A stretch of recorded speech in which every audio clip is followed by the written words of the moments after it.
Bueno, realmente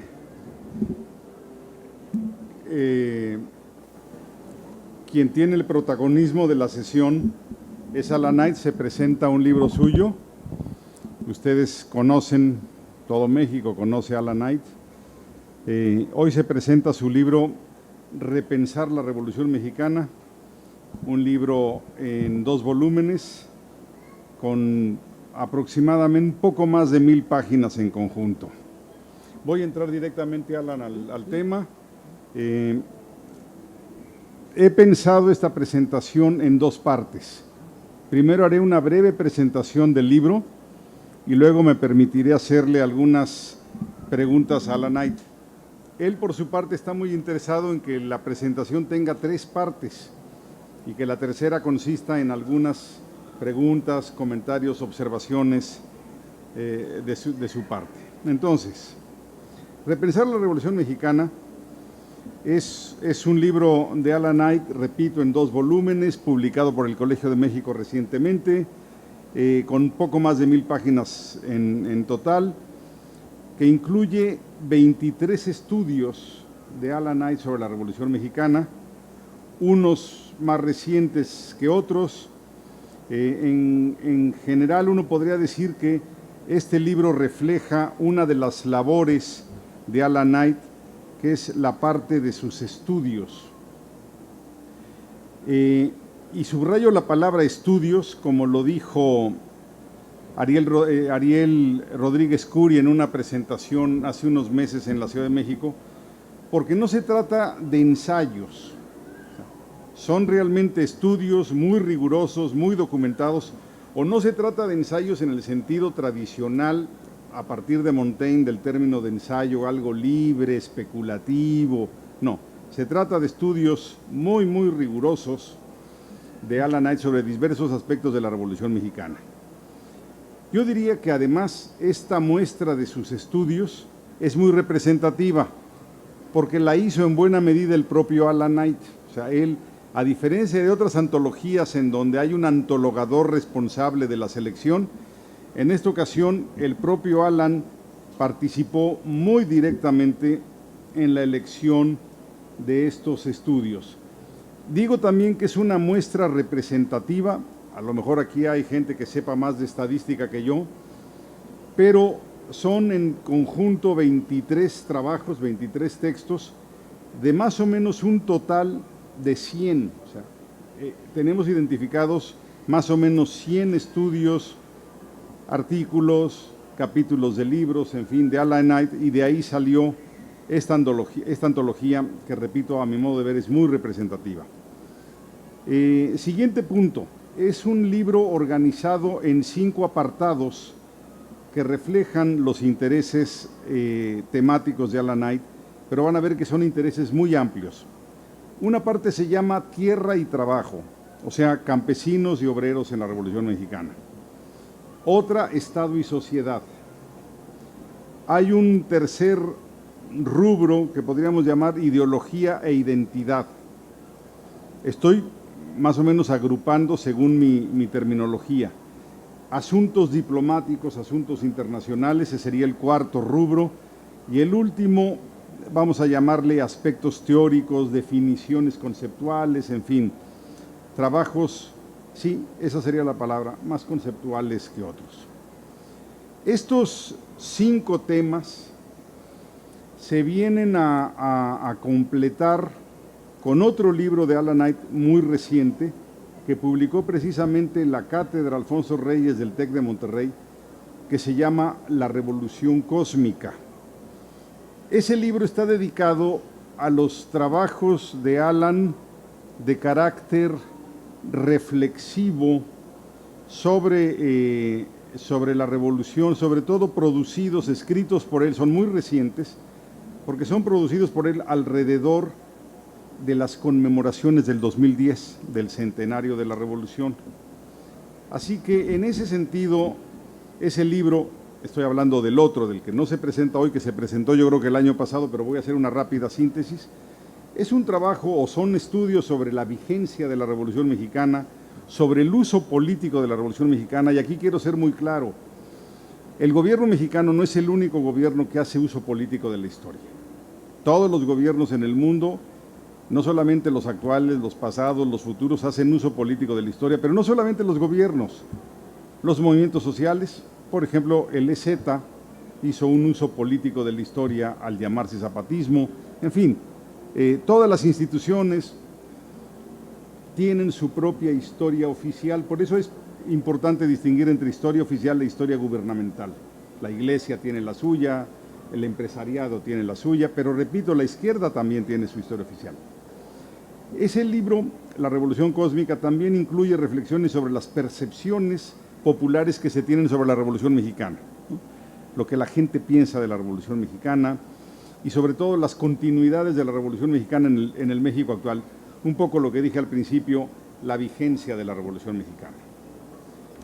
Si juntamos ese libro, La Revolución Cósmica, con los dos tomos que hoy presentamos, podemos encontrar una buena representación de los intereses temáticos historiográficos de Alan Knight. Ahora bien, ¿qué caracterizaría los estudios, insisto, para no llamarle ensayos, de Alan Knight? ¿Cuáles son las características compartidas de estos 23 trabajos? Uno, y aquí empieza ya mi observación sobre el libro. Y no solamente sobre el libro, conozco prácticamente toda la obra de Alan Knight, entonces mi reflexión no se reduce a estos dos libros, sino se reduce a prácticamente toda su obra. Número uno, Alan Knight escribe con un gran rigor metodológico. ¿Qué quiere decir para mí gran rigor metodológico? Que tienen las suficientes bases teóricas para fortalecer el estudio, para hacerlo realmente sólido, analítico, pero sin exceso. O sea, nunca está sobrepasado de teoría, nunca es un libro en donde la realidad histórica pierde el protagonismo frente a la historia. En otras palabras, no se indigesta con la teoría como le sucede a otros colegas. Para Alan Knight la teoría es un instrumento para entender la realidad histórica y no un fin en sí, que es el problema de algunos historiadores. Segunda característica de su rigor metodológico, Alan Knight casi siempre utiliza, cuando puede, la perspectiva comparativa, y puede ser una comparación entre países o puede ser una comparación entre regiones, entre movimientos. Tercero, es un autor que siempre tiene enorme riqueza documental, pero tampoco es una riqueza documental excesiva, ¿sí?, como algunos historiadores que conocemos, en donde el documento, el dato empírico pasa a ser el protagonista, que no debe serlo. ¿Qué otras características tiene la obra de Alan Knight? Bueno, Alan Knight siempre se caracteriza, no me va a dejar mentir, por tener un ánimo polémico. A Alan Knight le gusta dialogar siempre con la historiografía pasada o con la historiografía contemporánea. Es un autor al que le gusta el diálogo, el debate. Siguiente característica, a Alan Knight le interesan los temas relevantes, los temas significativos. Alan Knight no se va por los temas marginales, no se va por los temas intrascendentes. Siguiente característica, o sea, tiene varias y por lo que vemos todas son positivas. Hasta ahorita no he encontrado una característica negativa en su obra historiográfica. Una siguiente característica, después de su gran rigor metodológico, después de su ánimo polémico, de su ánimo crítico, después de su preferencia por los temas relevantes, es la perspectiva interdisciplinaria. Esto es, Alan Knight es un autor que lee sociólogos, lee politólogos, lee antropólogos, los cita, debate con ellos, y no es como aquellos puristas de la disciplina que solamente leen historiadores tradicionales. Otras características ya más concretas, que tienen que ver con la obra misma. Ustedes saben que hay historiadores que se concentran en el análisis de las élites, de los grandes políticos, los grandes empresarios, y hay otros historiadores que desatienden, descalifican incluso trabajar sobre las élites y dicen, no, esto no lo vamos a hacer, hay que trabajar sobre las bases, sobre lo que se llama la gente sin historia, ¿no?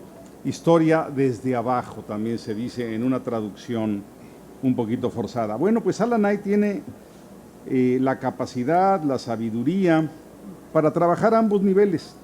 Se mete con los políticos de las élites, se mete con los grandes personajes, con los grandes protagonistas, puede ser Carranza, puede ser Villa, puede ser sobre todo Cárdenas, pero también trabaja con enorme soltura con los grupos sociales que no tienen nombre y apellido, ¿no?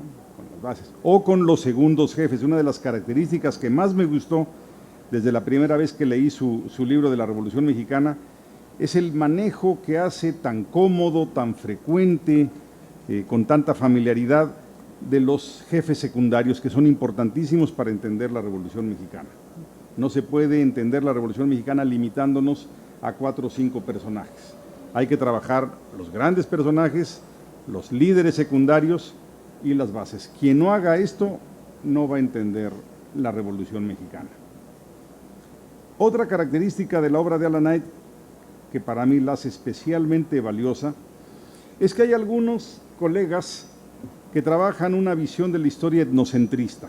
Esto es, todo se reduce a lo que pasaba en Ciudad de México, en Palacio Nacional, en el Congreso, y hay otros colegas que descalifican esto y dicen, no, yo voy a trabajar regiones, no me importa lo que pasaba en Ciudad de México. Bueno, Alan Knight es un historiador que trabaja ambos escenarios, trabaja con igual soltura, pone atención en el centro y en la periferia. En ese mismo sentido de trabajar el centro y la periferia, Alan Knight, y lo dije, el primer rubro en el que están agrupados sus estudios es el de tierra y trabajo. ¿Qué quiere decir esto? Que Alan Knight trabaja indistintamente lo rural y lo urbano. Y ustedes saben que hay historiadores que se dedican, yo voy a trabajar movimiento obrero y no me meto con campesinos, y hay otros que dicen, no, pues yo voy a trabajar Zapata y no me meto con obreros. No, Alan Knight trabaja indistintamente lo rural y lo urbano. Por cierto, cuando dije voy a trabajar Zapata y no me importa lo demás, no estoy aludiendo a John Womack, el biógrafo de Zapata. Él es otro que trabajó primero a Zapata y desde hace muchos años está trabajando movimiento obrero, sobre todo en la zona de Veracruz, Orizaba y demás. En ese sentido, Alan Knight tiene una visión geohistórica absolutamente amplia. En ese sentido, sí subrayo que Alan Knight es un historiador no solamente de una visión geográfica amplia, sino que es una visión historiográficamente amplia. No es un autor monografista, ¿no?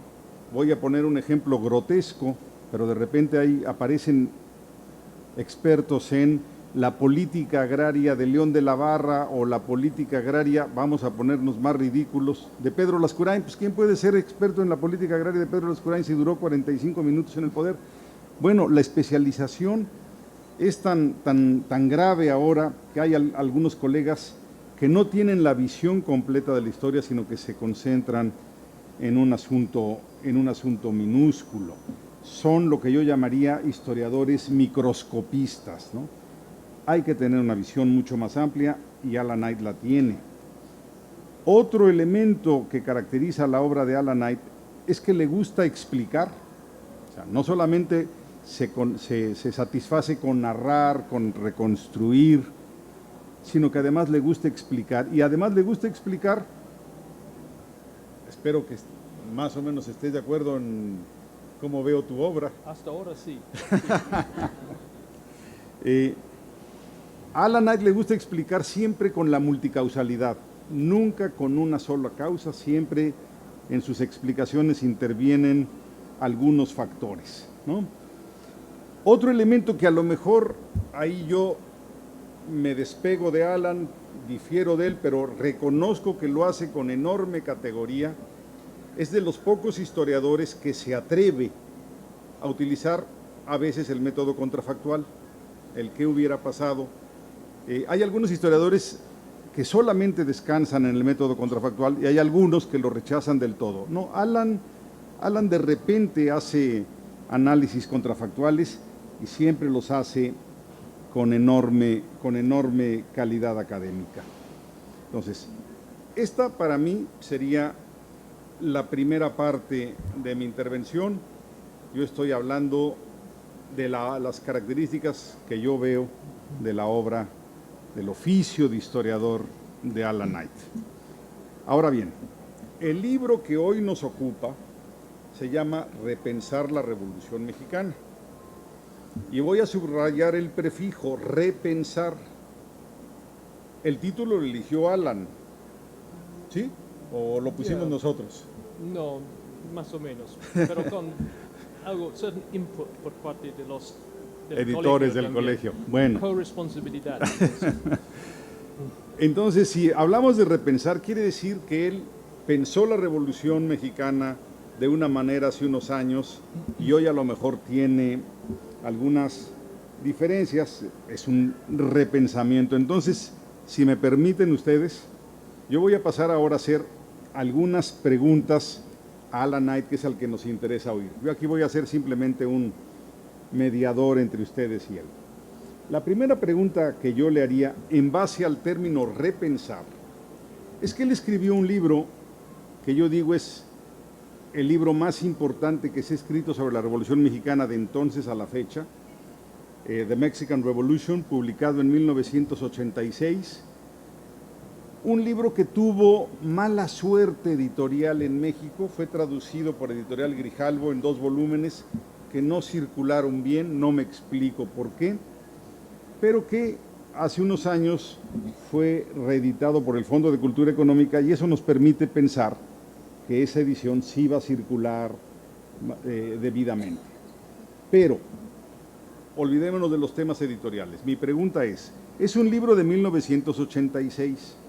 Entonces yo le preguntaría a Alan, a ver, que nos diga aquí frente a ustedes, ¿sí?, que después de casi 30 años, 28 años, ¿qué interpretaciones, qué ideas, no estoy hablando de información, qué ideas de la Revolución Mexicana tenía entonces, cuáles siguen vigentes, cuáles sigue él aprobando y qué aspectos de su interpretación de hace 28 años han sido modificadas, de cuáles se ha distanciado?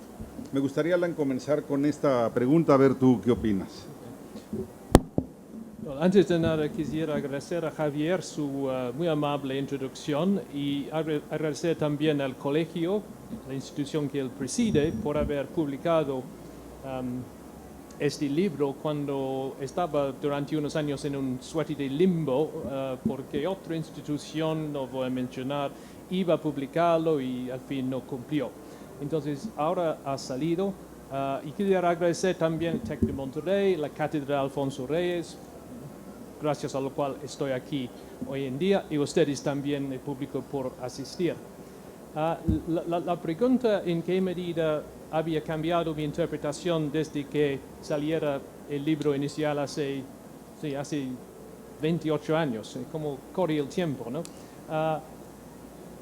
Me hace pensar un poco en el dicho del canciller francés Talleyrand sobre la familia real Bourbon, los Borbones, que regresaron al trono de Francia después de 20 y pico años.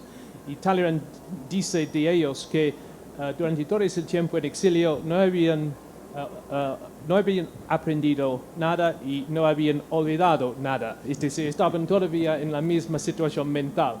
No quiero sugerir que soy al estilo de los Borbones exactamente así, pero yo creo que la mayoría de las interpretaciones, yo creo que siguen, o a mi modo de ver, pues, sin duda hay gente que discrepan, pero yo estoy más o menos de la misma opinión en cuanto a varios aspectos. Hay uno, la más importante, la discrepancia más importante, creo, es que más o menos al fin del libro, en eso en parte fue cuando uno termina un largo manuscrito. El libro termina en 1920 con la caída de Carranza y con Obregón llegando al poder. Eso me pareció un buen momento para terminar porque fue la última rebelión militar exitosa de todo el ciclo revolucionario y después viene un periodo de mayor estabilidad, la formación del nuevo Estado.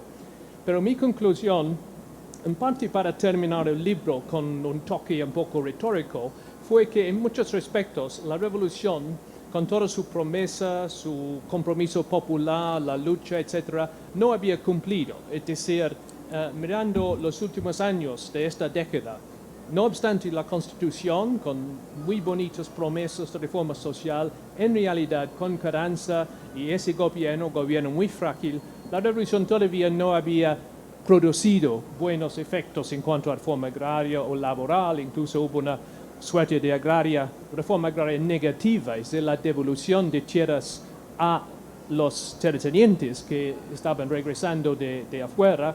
Entonces, la última referencia en el libro es realmente muy negativa, que no obstante la lucha y las promesas, las esperanzas, la revolución había decepcionado. Yo creo que eso fue un error en el sentido de que ahora, habiendo trabajado más sobre el periodo postrevolucionario, si se quiere, aunque para mí los años 20 y 30 en cierto sentido son todavía revolucionarios, porque es la revolución hecha gobierno, yo creo que la revolución todavía tenía bastante energía y potencial, y si uno toma en cuenta todo el periodo, desde el estallido de la revolución militar, los años 20 y los años 30, para colmo con el calvinismo, la reforma agraria, etc. Entonces, yo creo que la manera en que terminé el libro con esta referencia a algo negativa probablemente fue errónea. Yo ahora veo todo el ciclo de 30 años como un periodo más o menos integral, la misma gente, una generación, una revolución hecha gobierno. Entonces, mi conclusión hoy en día hubiera sido un poco más, digamos, optimista. Es decir, es cierto que con Carranza no hubo mucha reforma, pero todavía había mucho en juego, muchas fuerzas sociales, presiones, y por tanto se puede ver cómo en las 2 décadas después, sí, la revolución en cierto sentido, no en todos, podía cambiar el país, establecer un nuevo Estado, nuevo pacto social quizás, y llevar a cabo varias reformas muy sustanciales. Bueno, tiene que ver con lo mismo, Alan. Ahora no te voy a preguntar sobre qué ideas sobre la revolución tuyas sostienes o cuáles has modificado, matizado. Ya nos quedó claro que te distancias de ese pesimismo con el que terminabas tu libro. Pero ahora yo te quisiera preguntar, déjenme que pase esto.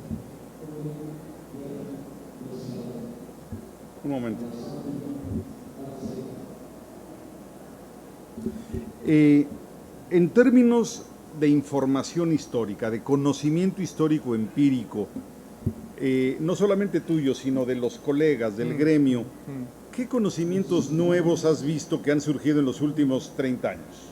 Desde que tú empezaste a trabajar en Revolución Mexicana, ¿qué novedades hay? ¿Qué aportaciones hay hechas por otros colegas? En fin.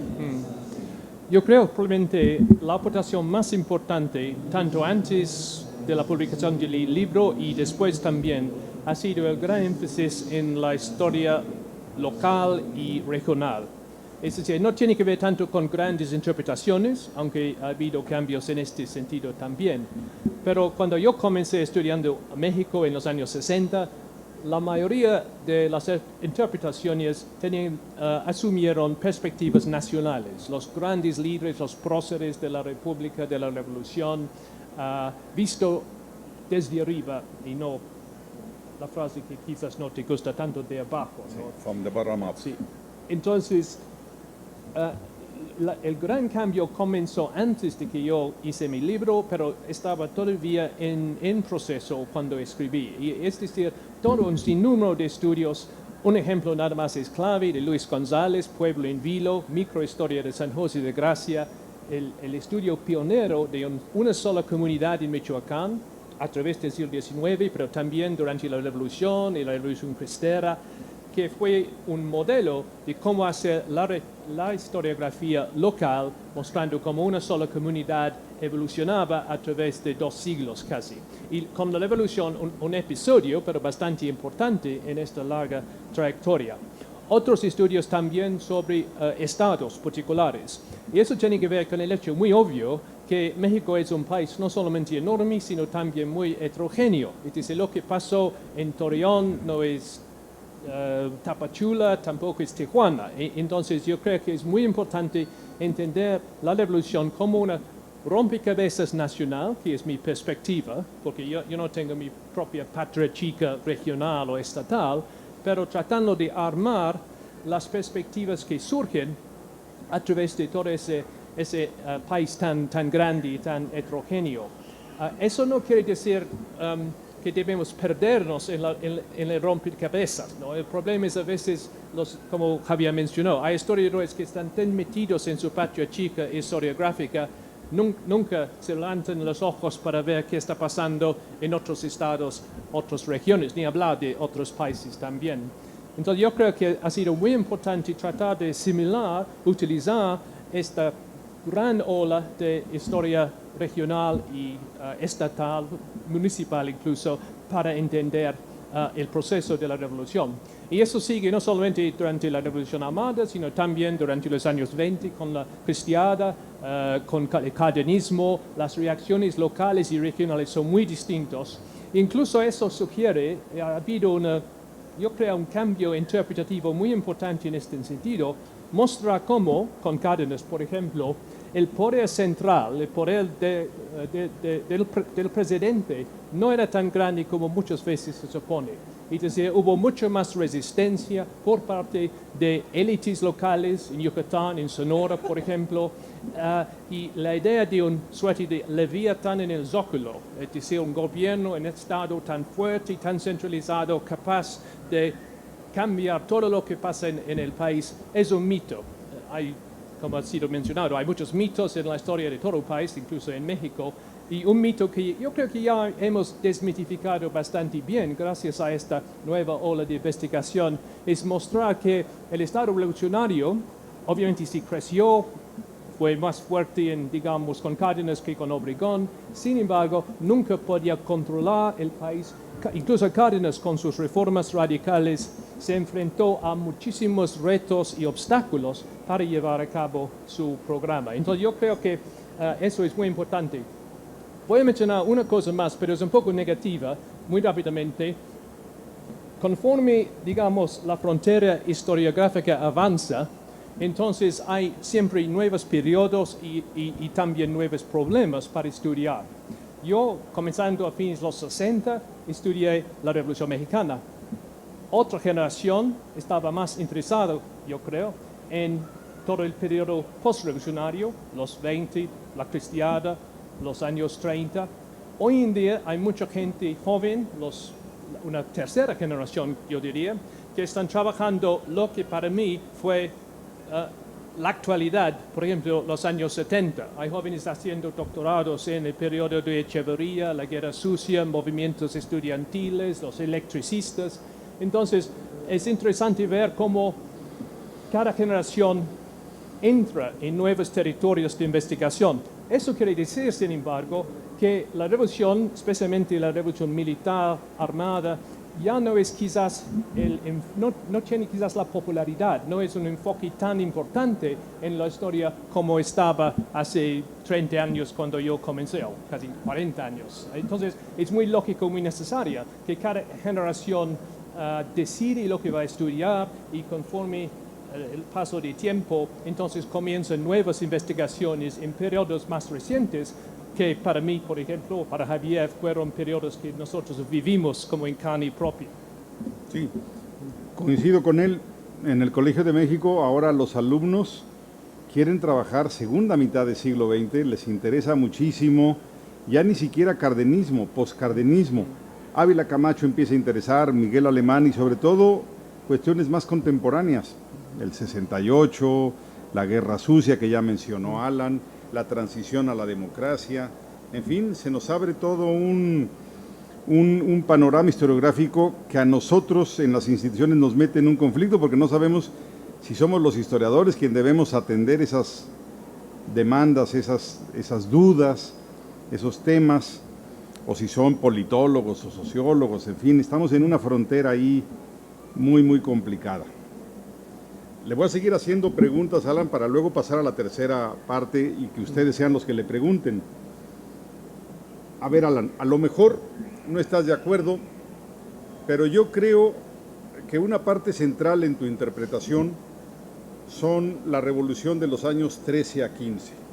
O sea, tú y yo entendemos que el maderismo es muy importante, pero tu conclusión de que la revolución fue una revolución popular está muy centrada, y en la parte documental tu obra es muy rica en esos años. Si prolongamos el análisis a la Constitución de 17 y a los años posteriores, ¿seguirías aceptando que la revolución sigue siendo una revolución popular, por ejemplo? Yo diría que todavía fue una revolución popular en el sentido básico de que incluso con Carranza, los carrancistas, ellos tenían y tuvieron que tener una base popular, es decir, para primero resistir a Huerta, el ejército federal, y después para enfrentarse a Villa en las grandes batallas de 1915, Celaya y León, Aguascalientes. Los carrancistas no podían ser, como a veces hay historiadores que dicen que Carranza fue un burgués y sus fuerzas son pequeños burgueses o algo por el estilo, pero un ejército revolucionario en México en ese momento no podría ser un ejército burgués o pequeño burgués. Todos los ejércitos y todas estas grandes coaliciones, villistas contra carrancistas en particular, fueron coaliciones muy amplias. Los zapatistas son un poco diferentes, pero realmente ellos son una fuerza mucho más reducida en un lugar muy particular. Si tomamos nada más, estas son dos grandes coaliciones, los villistas, los carrancistas, hay burgueses por ambos lados. Había gente como Felipe Ángeles, villista, como José María Maytorena, villista. Por el lado de Carranza había también muchos campesinos o grupos de campesinos con líderes muy populares, como en Tlaxcala o en Puebla, en Veracruz y otros lugares. Entonces, yo creo que todavía había una participación popular y por eso también presiones de abajo que se ve, por ejemplo, en la Convención de Aguascalientes y después en la nueva Constitución. Obviamente, el Congreso Constituyente en Querétaro en 1916-17 no fue como una gran asamblea popular, fue más que nada unos abogados, maestros, gente más o menos letrada, pero yo creo que todavía había cierta presión de abajo, había todavía la presión de los zapatistas, y por lo tanto, en cuanto al contenido social de esos movimientos, como las demandas y las reformas que llevaron a cabo, sí se puede hablar de un contenido popular. Sin embargo, para concluir la respuesta, obviamente lo que pasó después fue la construcción de un nuevo Estado. Los zapatistas quizás hubieran preferido un Estado tan débil que casi no existía, dejando a todos los grupos en Morelos y otros estados vivir sus propias vidas. Pero eso no resultó y vemos la formación de un nuevo Estado bastante diferente del Porfiriato, a mi modo de ver, con Obregón y principalmente con Calles, que es el gran arquitecto del nuevo Estado revolucionario en los años 20. Ese Estado no fue popular en el sentido que los presidentes fueron campesinos o los gobernadores. Había algunos. Hay gente como Saturnino Cedillo, que fue un pequeño ranchero. Hay muchos otros casos de gente que realmente habían surgido de las filas revolucionarias. Eso fue un momento de gran movilidad, tanto geográfica como social. Entonces, el contenido del régimen fue muy diferente del régimen porfirista, especialmente el fines del porfiriato.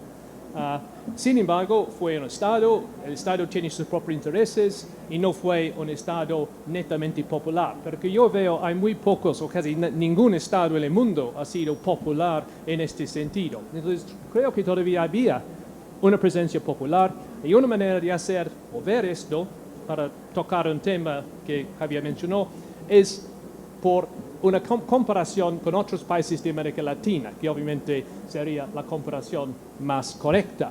Si uno compara a México en los años 20 y 30, con Brasil, con Colombia, con Chile y con otros países. Entonces, el gobierno de México es diferente, el régimen del Estado son diferentes en el sentido de sus políticas, su contenido y cierta relación que se puede llamar pacto social. Eso quizás es un poco romántico o folclórico, pero sin embargo creo que es un Estado forjado en la revolución debido a la revolución que es diferente, por ejemplo, del Estado brasileño. Si uno compara Cárdenas con Vargas, contemporáneos, son muy diferentes y son diferentes debido a la naturaleza de la revolución. A ver, Alan, esta respuesta tuya me permite tocar dos puntos que ya mencionaste, pero que yo sí creo que son muy importantes. Voy a comenzar por el segundo. El segundo en tu respuesta. Alan Knight es de los autores que sostiene abiertamente que sí hubo revolución, porque hay algunos historiadores que dicen que realmente no hubo revolución, y Alan sostiene que sí, y yo también sostengo que sí, lo acaba de decir ahora, diciendo que el Estado revolucionario mexicano era distinto, uno, a los estados que había en América Latina en los 20, 30, o también acaba de decir que es distinto al Estado porfiriano. Segunda cuestión, Alan, tú recordarás que uno de los puntos que más se cuestionó cuando apareció tu libro es lo que acabas de decir, entre carrancistas y villistas, no entre Carranza y Villa, entre carrancistas y villistas, que es distinto, había algunas similitudes. Yo, por ejemplo, también sostengo lo mismo. Yo me he dedicado a estudiar Carranza, o el carrancismo, y es evidente que tenía sectores populares. O sea, Carranza, claro, era un gobernador, sus segundos mandos, sus segundos colaboradores eran funcionarios de su gobierno local, pero el ejército carrancista, el ejército del noreste, tenía bases sociales que podían ser vaqueros, muchos mineros, ferrocarrileros, en fin. Vuelvo a la pregunta entonces. ¿Qué otros argumentos darías para decir que la revolución sí fue revolución, sí hubo una revolución? Y dos, el punto entre los carrancistas y villistas. ¿Podrías abundar en ese tema de las semejanzas y diferencias? Lo que tú llamaste serranos cuando apareció. No, esto de las diferencias entre los carrancistas y villistas obviamente es un tema muy importante, porque esa fue la última gran guerra de la revolución que decidió quiénes iban a gobernar México después. Si los villistas hubieran ganado, ahora entramos en este terreno un poco tramposo de la contrafactual, pero yo creo que es válido pensar un rato, si Villa hubiera ganado, México hubiera sido muy diferente, totalmente diferente, diferente en cuál sentido. Yo creo que sí hubiera diferente, pero no en la manera que a veces ciertos historiadores piensan. Hay quienes adoptan la idea muy sencilla, mi modo de ver incorrecta, errónea, de que Villa representó el pueblo, el radicalismo, en cierto sentido el socialismo, y Carranza otra vez fue un burgués, y Obregón fue pequeño burgués. Es una manera de poner estas etiquetas de clase sobre la chaqueta y todo el mundo son robots que como actúan conforme su etiqueta. Ya hemos mencionado que si uno mira a las dos coaliciones, no estamos hablando solamente de los líderes, pero a los líderes secundarios, y a sus tropas, sus fuerzas, los dos a mí me parecen bastante parecidos, es decir, hay pequeños burgueses, hay campesinos, hay obreros por ambos lados. Entonces es muy difícil decir que Villa representa la plebe, fuerzas populares y Carranza otra clase antagonista. Incluso si uno mira a lo que los contemporáneos estaban diciendo, muchos americanos vinieron a México. Uno, nada más para mencionar uno bastante inteligente, Lincoln Stephens, que fue un periodista muy radical, muy inteligente, vino. Él decidió que de los dos lados, los dos bandos, realmente los carrancistas fueron más radicales porque, según él, pensando en lo que Wall Street, los grandes empresarios norteamericanos estaban diciendo, para ellos Villa fue una apuesta mejor. Y yo estoy de acuerdo con eso. Yo creo que mirando muchas fuentes norteamericanas, Villa, como un caudillo fuerte, no estaba tan en contra de los intereses norteamericanos. Y entonces hay mucha evidencia en este sentido. Pero para concluir, ¿qué fue la diferencia y en qué medida importó para el futuro de México? Si Villa hubiera ganado, y casi ganó. Yo creo que si Villa había armado su campaña de otra manera, enfocando sus fuerzas, quizás en las varias batallas, si había adoptado diferentes tácticas, entonces él hubiera podido ganar. La diferencia, a mi modo de ver, no tiene que ver con un México socialista villista. Villa, cuando se retiró a la hacienda que le regaló el gobierno, no estaba un socialista, no estableció ninguna comuna igualitaria, él fue como un hacendado. Entonces yo no veo a Villa como un líder socialista en este sentido. Pero la diferencia para mí es que con los carrancistas, y especialmente con los sonorenses, que fueron en cierto sentido el meollo del carrancismo, con Obregón, con Calles, con Alvarado y otros, ellos tenían la visión para establecer un nuevo Estado más centralizado, nacionalista, en contra de Estados Unidos, las compañías petroleras y principalmente en contra de la Iglesia. Muchos de los revolucionarios populares no tienen tanto en contra de la Iglesia, los zapatistas no tanto, tenían su etiqueta de la Virgen de Guadalupe y todo eso. Pero los sonorenses y los callistas en particular tenían una visión de un Estado fuerte y centralizado que para mí suena bastante la Revolución Francesa, los jacobinos, la gente que quiere establecer un Estado más igualitario con ciudadanos, muy nacionalista, muy anticlerical también. Entonces yo creo que la diferencia principal es que un México villista hipotético hubiera sido una mezcla de feudos políticos diferentes, algunos más radicales, un Morelos zapatista, Chiapas de los terratenientes, etc. Lo que al fin, en realidad, ocurrió fue un México bajo un Estado cada vez más fuerte, nunca un leviatán, con este gobierno sonorense, jacobino y callista. Eso para mí es la importancia del triunfo carrancista. Dos preguntas más, Alan, para pasar a la intervención de muy breves. Ya, Julio, aquí se ve el reloj. A ver, Alan Knight está preparando un trabajo sobre el decenio de los 30, sobre cardenismo. No es una biografía, es un trabajo sobre cardenismo. Pero a ver, Lázaro Cárdenas nació en 1895. Por ende, no pudo obviamente no fue precursor. Digo, cuando los Flores Magón estaban haciendo sus actividades, Lázaro Cárdenas era un niño. No tuvo participación en la fase maderista, era un adolescente. Tiene una participación muy ligera en la lucha contra Huerta, muy ligera. Apenas se inscribe en las fuerzas de García Aragón, un líder regional. Y su participación entre 15 y 20 es como un lugarteniente, un elemento más de los muchos más que tenía el callismo o que tenía, digamos, las fuerzas sonorenses. El protagonismo de Cárdenas, Alan, arranca en los 20, digamos, empieza ahí a despuntar. Entonces, yo tengo la impresión de que es muy importante que a Cárdenas le tocó históricamente el periodo de la revolución hecha gobierno, concesiones, reformas, más que la revolución épica que luchó. No sé si tú quisieras abundar en este punto de cómo ves pues, el periodo que le tocó vivir a Cárdenas. Bueno, es cierto, como dices, de toda la generación revolucionaria, ya hemos mencionado Calles, Obregón y otros, él fue el más joven.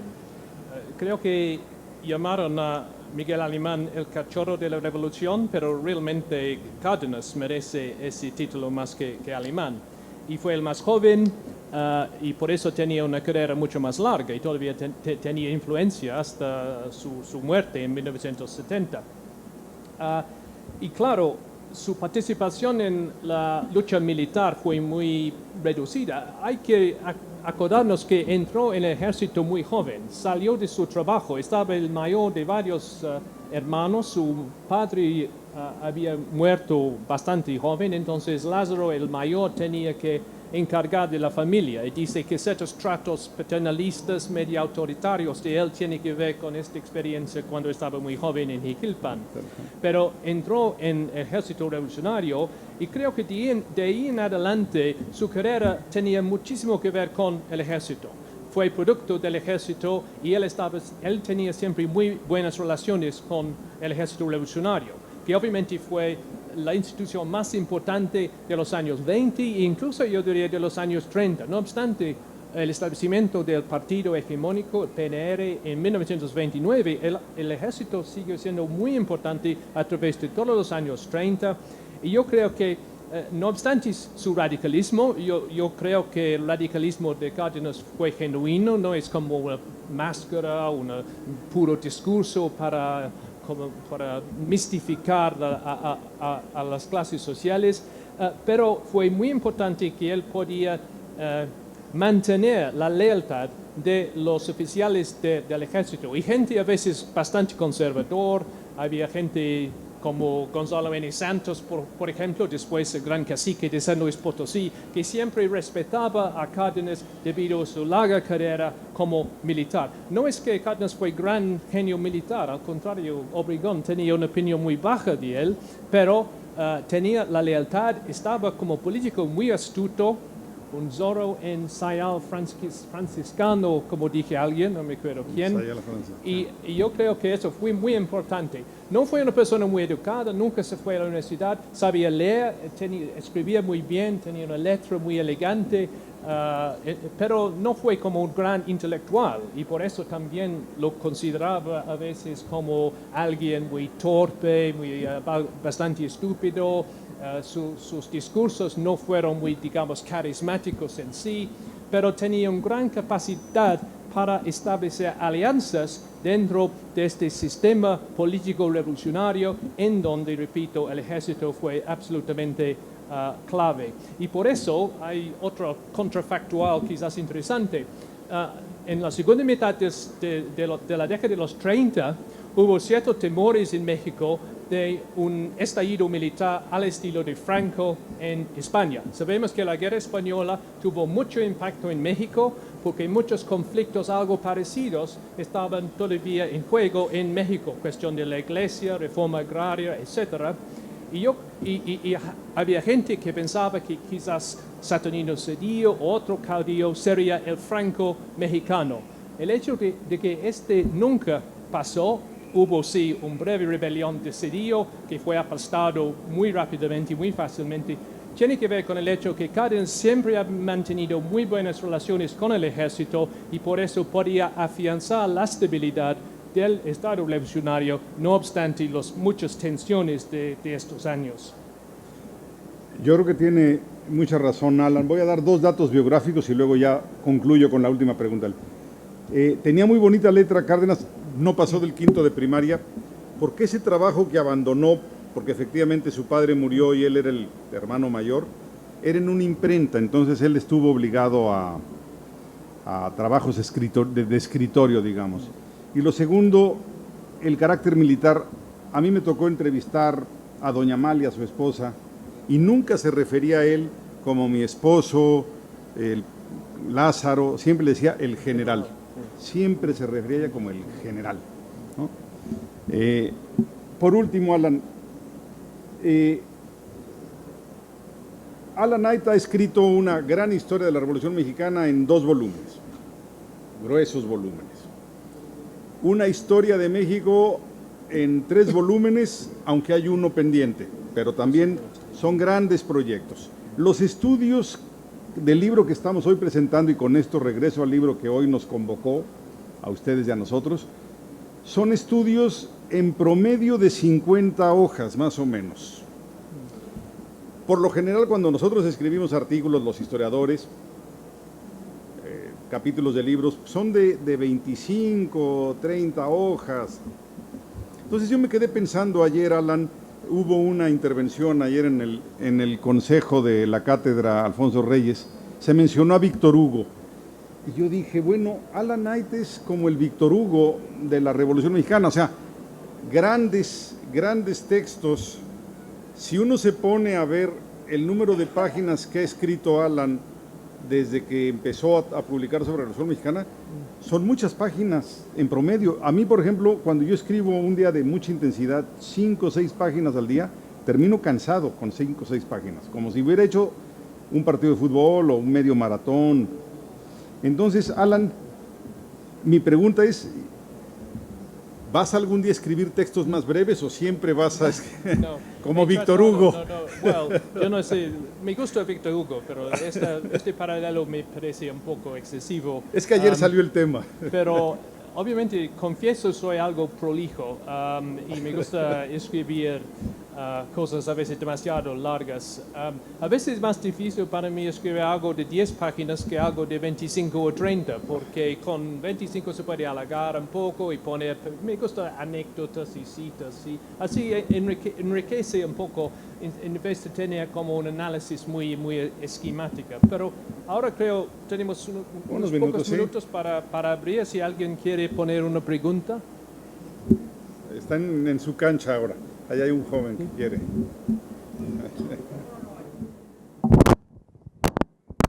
No, pero fuerte.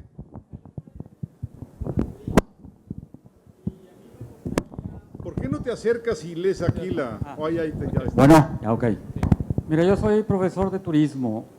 Como bien dice el señor, la historia muchas veces nos cansa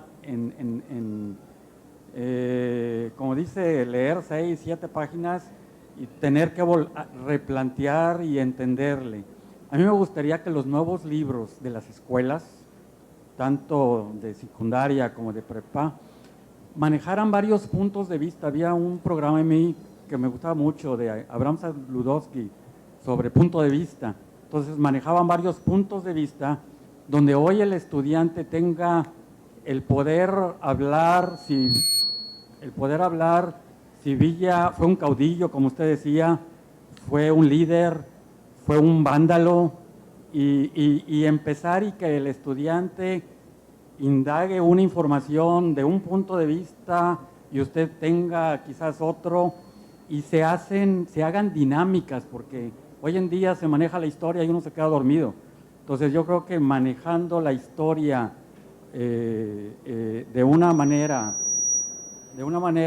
en la que se hagan dinámicas y puntos de vista, se pudiera generar algo más rico, ¿no? En ese sentido, y hacer la historia experiencial y donde el estudiante pueda dar su opinión. No sé qué usted me diga. Otra. Vamos a abrirlo a otras preguntas para... allá.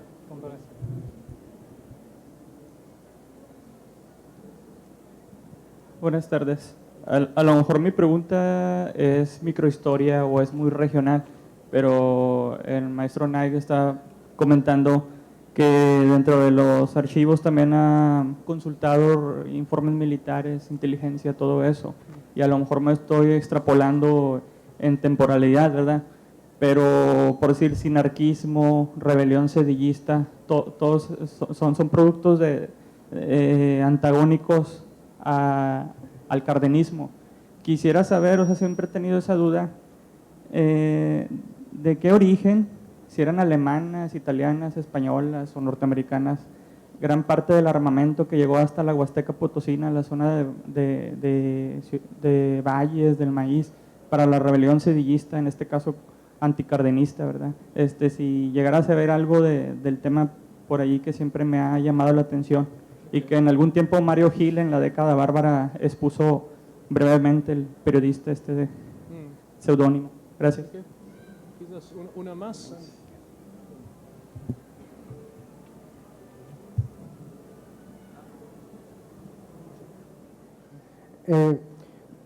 Bueno, quisiera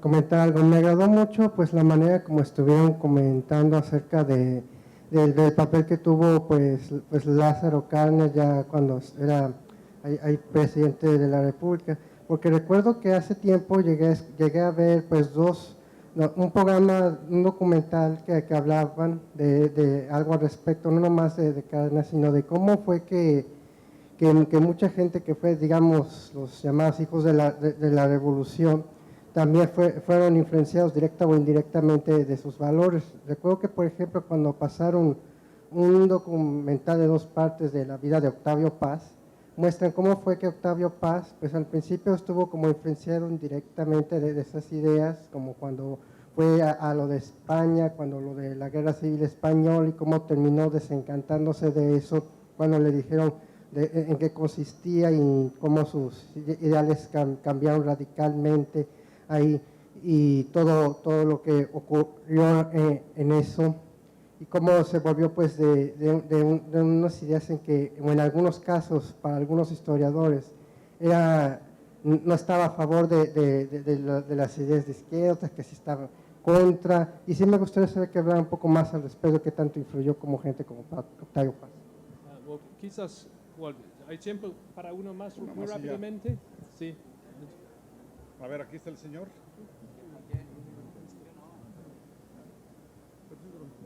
Una respuesta general. Una y ya. Hace poco, bueno, buenas tardes. Hace poco, quizá a manera de provocación, Letras Libres le pidió a parte de sus autores habituales que formaran a manera de un canon personal de los libros que habían influido con mayor énfasis en el desarrollo de la historia. Me llamó poderosamente la atención, claro, la mayoría se demarcó por libros literarios, pero Hugo Iriart señaló La verdadera revolución mexicana de don Alfonso Taracena como uno de los libros importantes de nuestro acervo, ¿no? Entonces, leí el libro buscando las razones ocultas o expeditas de por qué para Hugo Iriart, a quien admiro profundamente, consideraba parte de su canon la verdadera revolución mexicana de Alfonso Taracena. Me gustaría saber qué piensa usted de don Alfonso Taracena y de su obra. Ok, well, quizás debo contestar porque van a echarnos de esta sala muy pronto, ¿no? Muy rápidamente, todo tiene que ver con la historia, la historiografía, etcétera, más algo precisamente sobre Cedillo. La historia que yo escribo, obviamente, como mencioné, es muy prolijo y también es bastante académico. Es decir, es historia que uno escribe para estudiantes de maestría, de doctorado, a veces licenciatura. No creo que haya una gran divulgación.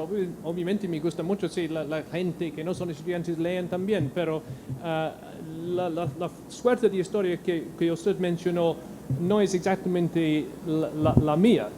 Eso no quiere decir que la mía es mejor, la otra es peor, pero nada más. Hay muchos diferentes tipos de historia.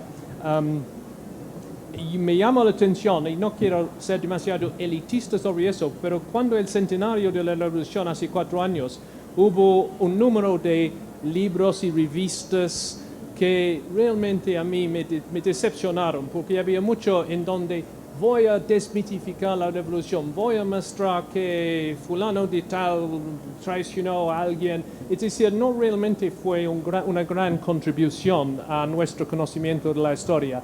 Y yo creo que hay que hacer la historia con seriedad y con industria y especialmente con las fuentes correctas. En cuanto a Taracena, yo he leído bastante de él. Para mí es una suerte de cronista. Es decir, él escribió muchísimos libros sobre la revolución este año, otro año, y se puede aprender cosas. Yo no sé exactamente cómo hizo sus libros. Yo supongo que mantuvo una agenda o algo así y estaba leyendo los periódicos. Eso.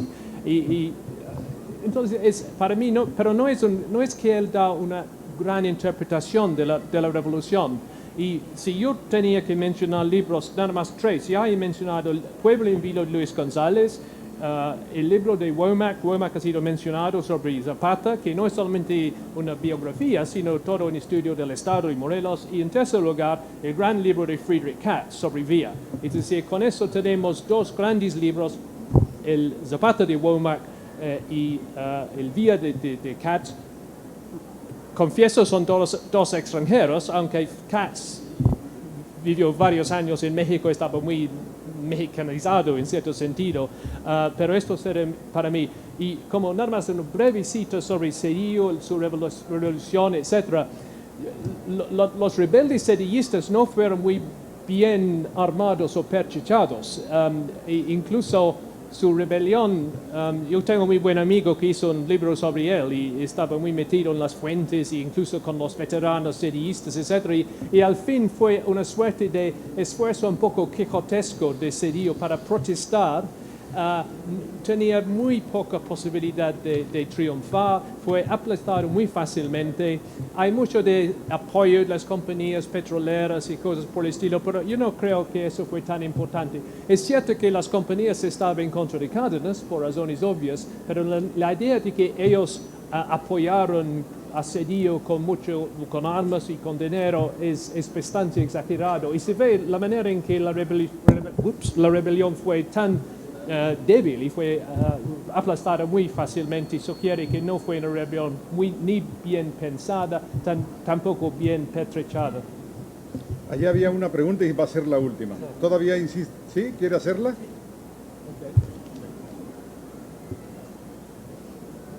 Bueno, buenas tardes. Son dos preguntas muy breves. La primera, ahorita que usted estaba diciendo es qué hubiera pasado si en lugar de elegir Lázaro Cárdenas a Ávila Camacho, elige a Mujica.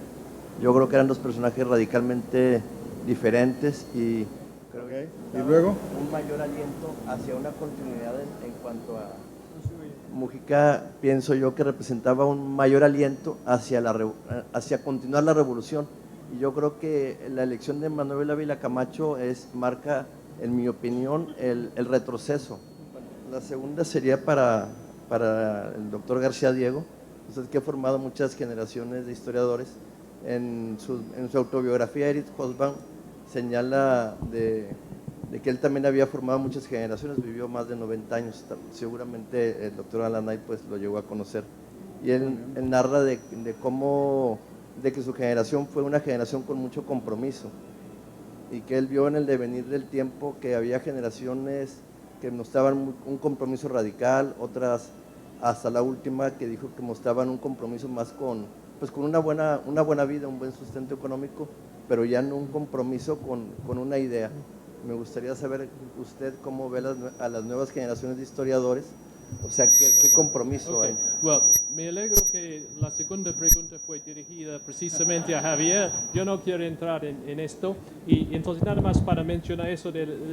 Tiene razón que la sucesión presidencial en 1940 fue muy importante porque había un parteaguas, y sabemos con la perspectiva que tenemos hoy en día que después de 1940 la revolución se volvió cada vez menos revolucionaria. Es decir, hablaron de revolución, el discurso, el PRI estaba en poder, pero como siempre decimos, el PRI, Partido de Revolución Institucional, fue mucho más institucional que revolucionario. Entonces, podemos ver este momento como parteaguas. Sin embargo, yo creo que, aunque la selección de Manuel Ávila Camacho, el soldado desconocido, como a veces lo llamaron, no fue una persona de gran prestigio, en vez de Mujica, un conocido radical, fue un factor, pero había muchos otros factores. Mencioné la Guerra Civil Española.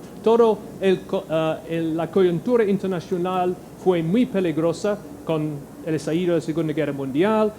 Estaba después de la expropiación petrolera, hubo problemas económicos, algo de inflación. Entonces yo creo que Cárdenas racionalmente decidió frenar un poco y tratar de suavizar la polarización política que había. Hay un proceso de distensión con la Iglesia que es muy importante, y que Ávila Camacho llevaba a cabo también. Entonces yo creo que no es simplemente eso, pero toda una coyuntura de factores que empujó a México hacia una política mucho más moderada, centrista, en cierto sentido conservadora. Yo creo que esta tendencia fue cumplida más que nada por Alemán. Por Alemán, y el sexenio de Alemán fue clave en la reformación del Estado, con un partido más centralizado, con un presidente muy fuerte, intervenciones presidenciales, los charazos con los sindicatos independientes. Entonces, toda la década de los 40 es un proceso de cambio muy importante de la antigua generación revolucionaria de Cárdenas y otros hacia una nueva generación más civil, más urbana, más industrial, más tecnocrática en cierto sentido. Y la asociación presidencial sí es un una parte de este cambio, pero hay muchos otros factores, tanto internacionales como domésticos, que empujaron este cambio. Y por eso que yo estoy de la opinión muy convencional de que la revolución como proceso histórico se termina alrededor de 1940, y no se puede decir precisamente en esta fecha, pero ese es el fin de la generación y por tanto del proceso revolucionario. Yo agregaría a su pregunta agregaría a la respuesta de Alan 2 puntos. Uno, se cuestiona a Lázaro Cárdenas el haber preferido a Ávila Camacho en lugar de a Múgica. Hay dos problemas que hay que considerar. Uno, había problemas al interior del ejército mexicano. Una señal fue la rebelión de Zedillo. La otra es que el candidato independiente, el que iba a ser el contendiente contra el candidato del PRM, era Almazán del ejército. Múgica no tenía influencia en el ejército, ninguna. Ávila Camacho había sido secretario de guerra, así se llamaba entonces, con Cárdenas. Entonces eso le garantizaba el respaldo más o menos homogéneo del ejército. Entonces, un punto importante. Segundo, Múgica era de izquierda, ciertamente, pero no tenía el apoyo del movimiento obrero. El movimiento obrero estaba con la CTM. La CTM en ese entonces, aunque parezca difícil creerlo, era una central obrera vinculada a Lombardo Toledano, estalinista, abiertamente bolchevique, o sea, esos eran sus referentes internacionales, y Múgica había sido una pieza clave en el asilo a Trotsky. Entonces, la izquierda organizada en México no apoyaba a Múgica, ¿sí? El ejército no apoyaba a Múgica, y el otro elemento que dijo Alan era muy importante. Después de la guerra cristera y de la segunda guerra cristera que hubo en 32, 33, 34, nombrar a Múgica candidato era volver a abrir la herida. Múgica había sido, dentro del constituyente 16-17, el elemento, digamos, más jacobino, prácticamente el animador del artículo 3. Entonces, yo creo, ¿sí?, que Cárdenas, que tenía una intuición política extraordinaria, hizo bien en poner a un candidato que además yo creo que Ávila Camacho es más o menos moderado intermedio y que la derechización sí viene con Miguel Alemán. Concluyo con dos cosas. Su pregunta sobre Hobson. A cada persona, a cada generación le tocan sus responsabilidades, ¿sí? Eddie Hobson es un historiador muy particular, de origen vienés judío, pero nace en Alejandría, ¿sí? Tiene que huir, refugiarse en Inglaterra. Se hace militante del Partido Comunista, pero de un Partido Comunista inglés, ¿sí?, distinto a ser comunista en la Rusia bolchevique o en la Unión Soviética. Él además reconoce que se hace bolchevique porque en buena medida quien se enfrentó al nazismo, que es una cosa que se nos olvida de repente y condenamos a los partidos comunistas del periodo de entreguerras, pero quien sostuvo la lucha contra el nazismo fue el comunismo, los partidos comunistas, ¿no? Claro, más Estados Unidos. La generación actual tenemos otros compromisos. A Hobson no le tocó vivir los derechos humanos y estas cosas. Cada quien, por longevo que fue, y fue muy longevo, le tocó vivir otros años, y en su autobiografía lo definió como años interesantes, interesting times, ¿no? Se llama su autobiografía, pero es la de él. Un hombre que fue un militante comunista siempre, nunca renegó, a diferencia de sus compañeros de partido, el llamado grupo de historiadores del Partido Comunista, E.P. Thompson y otros, Rodney Hilton, en fin, él nunca rechazó al Partido Comunista, murió siendo miembro del mismo. Pero repito, cada quien sus responsabilidades. Él decía, cuando le preguntaban si no iba a romper con el Partido Comunista, él decía, perdón por el inglés, no es precisamente un idioma que maneje, y decía, no, I am freshly orthodox, yo soy frescamente ortodoxo, ¿no? Nunca dejó el Partido Comunista. Pero ese es él, esa es su biografía. Ahora, concluyo con, de verdad se me antoja mucho que me pregunten, como a otro personaje en una feria del libro, que cuáles fueron mis 3 libros consentidos. Pues yo sí he leído más de 3 libros completos. Me sorprendió cuando leí yo esa entrevista a Hugo, que pusiera a Taracena. Taracena, realmente, si uno ve la historia de Taracena y ve los periódicos de ese día, copia los encabezados. That's it. O sea, no hay más. De repente mete algún ingrediente de una novia, un poco de vida pasional, pero en fin, Pero a ver, y por otro lado dice Hugo, me gusta Taracena, pero también me gusta Edward Gibbon. O sea, pone a Gibbon, The Decline and Fall of the Roman Empire, que es uno de los grandes, grandes libros en el sentido de la gran narración, el gran tema, en fin, me sorprendió de Hugo Uriarte, pero como tiene tanto sentido del humor, a lo mejor era una provocación a los lectores.